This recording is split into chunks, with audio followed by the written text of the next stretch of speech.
Hi guys, it's Jess from Honest Fiction, and welcome to the start of a reading vlog. So in this reading vlog, Crystal from Crystal's Bookish Life is going to be taking over my TBR, and I am so excited. So if you're unfamiliar with Crystal or Crystal's channel, I will have it linked down in the description below. She reads romance, historical romance, fantasy romance, and what I love most about Crystal is her honesty and her ability to discuss, and she's just so intentional with how she reviews books. So I honestly strive to be more like Crystal. I've been like binging her videos lately, and she is so good at just describing what she does and does not like in a book. And I know that sounds like obvious, everyone kind of does that, but I feel like I really have a good sense of what the book is about when I am watching her videos. I also love her vlogs. I'm working on vlogging more, and she is definitely a pro. Definitely check her channel out. But anyway, so the books she picked for me are A Heart of Blood and Ashes, which is a fantasy romance. It has been on my TBR forever. Everyone says they absolutely love this book, and Crystal said it is one of her absolute favorites, so I cannot wait to read it. I believe this is following a barbarian prince, and his family is killed, and he ends up finding the woman he thinks is responsible, and then they end up somehow working together, and I think it's marriage of convenience. And I've heard nothing but amazing things, so I'm very excited to read this. And then the other book is The Kingmaker by Kennedy Ryan. Now, I do not know what this book is about. I thought it was mafia for some reason. A lot of you have told me I'm completely wrong when I said that. So I believe it's following this girl, Lennox, who is some sort of like speaker, or she's like going up against an oil company. And then I think our main hero either works for that company or his father works for that company, and it is their relationship. Another book that all of my friends, I just checked on Goodreads, have rated 5 stars, and I've been putting off. So I am so excited to read both. And this should be really fun. So I will check in with you guys after I have started A Heart of Blood and Ashes.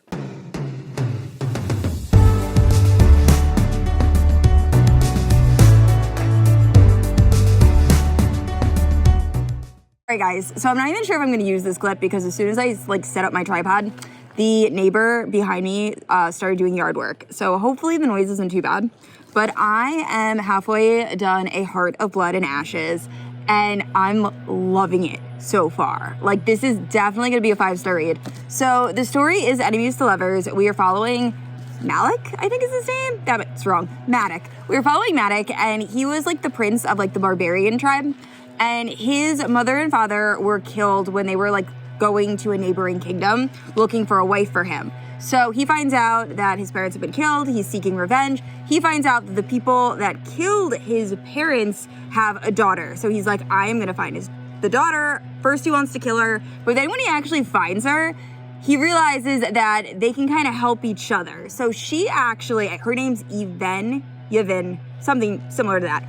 And she is by far my favorite character. First of all, when we first see her, she is taking no shit from anybody. She immediately stabs her brother and is pretty much like, hey, we can be beneficial for each other. Like, I want to take down my family just as much as you want to take down my family. And I have this goddess blood that runs through my veins. So if we have a child together, like, they're going to have that power and we can work together. So first, Maddock is like kind of against this, but then he kind of like sees the benefits. So where I'm at now, they are traveling together. We find out a lot more about Yvonne's like past. She has a shattered kneecap because her family's absolutely horrible, so she can't run. And we find out like all of the things that have like led her to this point. And I love her so much as a character. She is just so strong. But what I love so far about this book is it has everything I love in fantasy romance. We have caretaking, we have forced proximity, we have the he hurt you, which I actually filmed a clip earlier that I'm going to put after this, that the main character says that to the main girl, Yvonne, and I was like, yes, I love that. I absolutely love when the hero is like, who hurt you? I'ma kill him. But yeah, so I am so enjoying this. I love the fact that Yvonne isn't like, she's so tough without being like a very strong fighter. Like, she knows her body is like pretty weak, so she has to use her mind and her skills that way. And she also is training. She's like learning how to use a crossbow. And I really love these characters so far. One thing I didn't love about the book, this is like a slight spoiler, but I'm one of those people that likes to know this going into books. A horse dies. And you do get emotionally connected to said horse prior to them dying. So just know that going in, I was very sad. I was crying on the couch. But overall, absolutely loving this story. I want them to get together already. They're kind of like messing around, but they haven't actually like done the deed yet. And I can't wait for that to happen. And I just want them to fall madly in love and rule together and just, yeah, live happily ever after. Probably not going to happen for a while, but very much enjoying this. Thank you, Crystal. I've had this for a while and I just haven't picked it up, and I wish I read it sooner. But anyway, I have a half day from work, so I am going to get some errands done, read a little bit more, and I will check in with you guys later.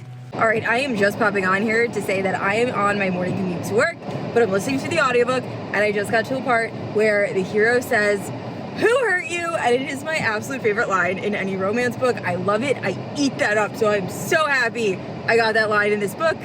I can already tell this is gonna be a 5-star read. I'm just loving it so much. And yeah, I'm gonna go get coffee, and I will talk to you guys later. All right, guys, so I am on my way home from work. I did finish A Heart of Blood and Ashes, and I loved it so much. So I will do a full, like, spoiler-free overview at the end of this video. But overall, like, there was nothing I can say negative about it. I loved everything about the story. The romance was epic. Like, it was so good. And I was kind of worried because towards the end, I only had like 25 minutes left of the audiobook. And I was like, I don't know how they're gonna wrap this up where it feels like complete. But somehow they managed it, and I absolutely loved it. So I loved it so much, I ended up picking up A Touch of Stone and Snow, which is the second book in the series. It does have a very different feel. I also think it's so funny. I actually messaged Crystal and Jen from the Book Refuge because I knew she also like loves this series, and was like, "How is book 2?" And the first thing they both said to me was, "It has a giant cat." And completely sold, like absolutely loving it. But now I understand because I'm starting to see the cat like interact with the characters, and the cat's my favorite part so far of this book. I can already kind of tell I might not like this one as much. This seems to be like second chance romance or like friends to strangers to like lovers. So we'll see. I really love a good like forced proximity marriage of convenience romance. I don't love second chance, but I love this writing style. Like, I love the stories. I'm loving this author. So I'm gonna continue reading this, and then after I finish this, I will jump into The Kingmaker. Wake up 2 p.m. I don't know where we are. Looks like a cheap motel with our clothes on the floor. I don't know how we ended up here. And we've been flying high. Are we going too far? I got no cash left and I'm losing my job over you. But I don't care about that. But I got you close and kinda hoping that one day we'll get the rhythm of it. Yeah, 'cause no one knows if we're just jumping out the window, try to cling onto it. You got me holding on to something I know it can burn me down, but I don't care about it, 'cause I got you close and kinda hoping that one day we'll get the rhythm of it.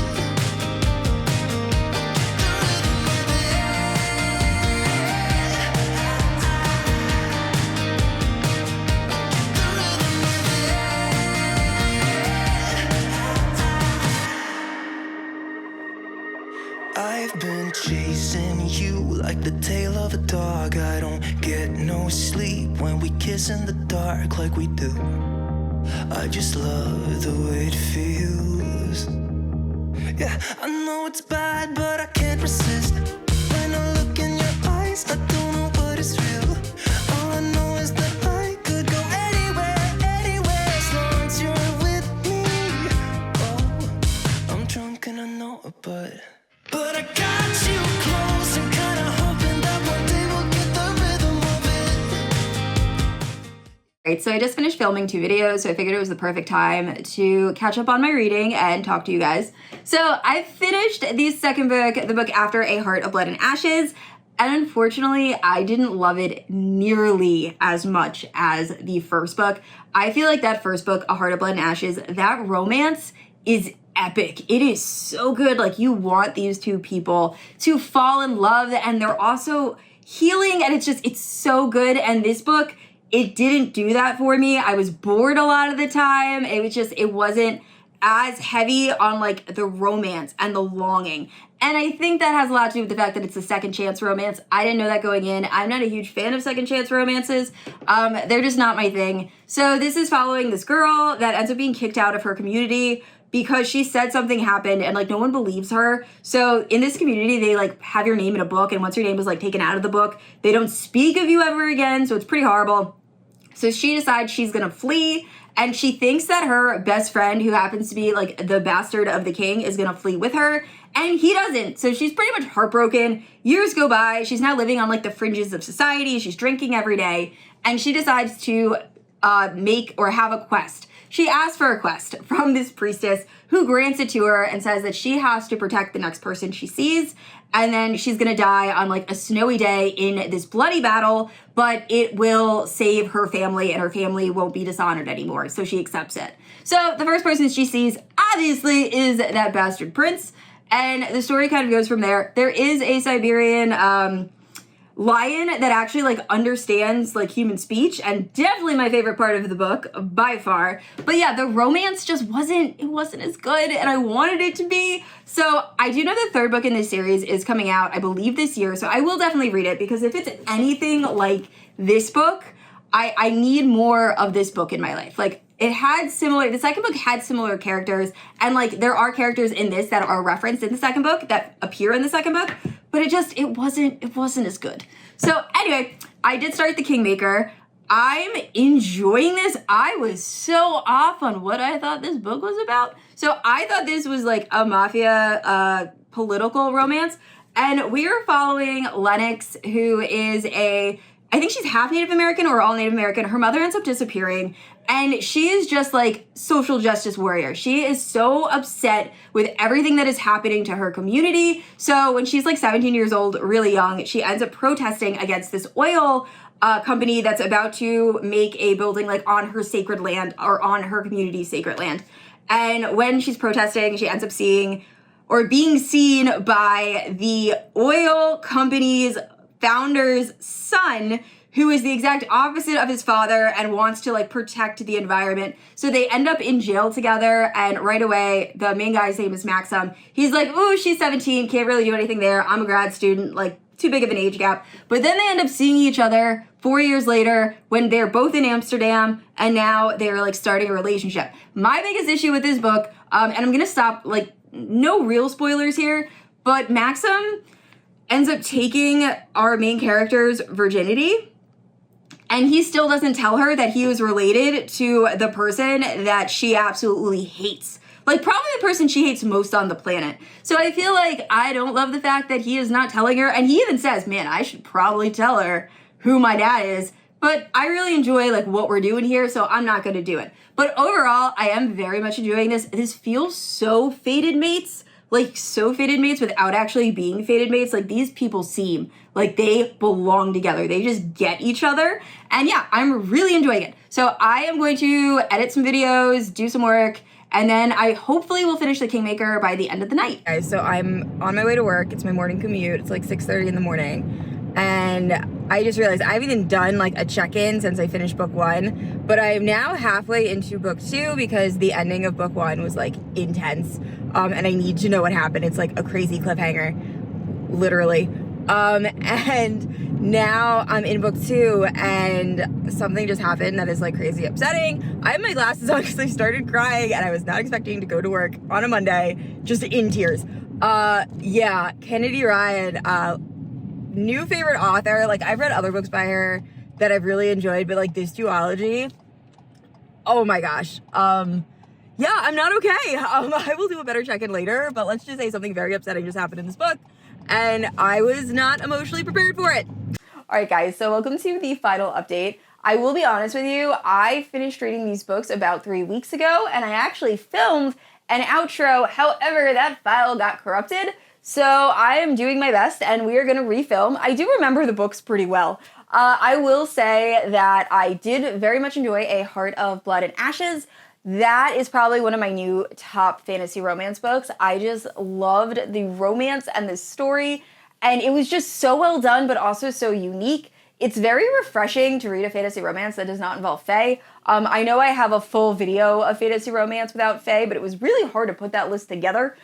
So yeah, I just really enjoyed it, so highly recommend. If you have not read that book yet, definitely check it out. So the Kingmaker series, I thought was absolutely phenomenal and worth all of the hype.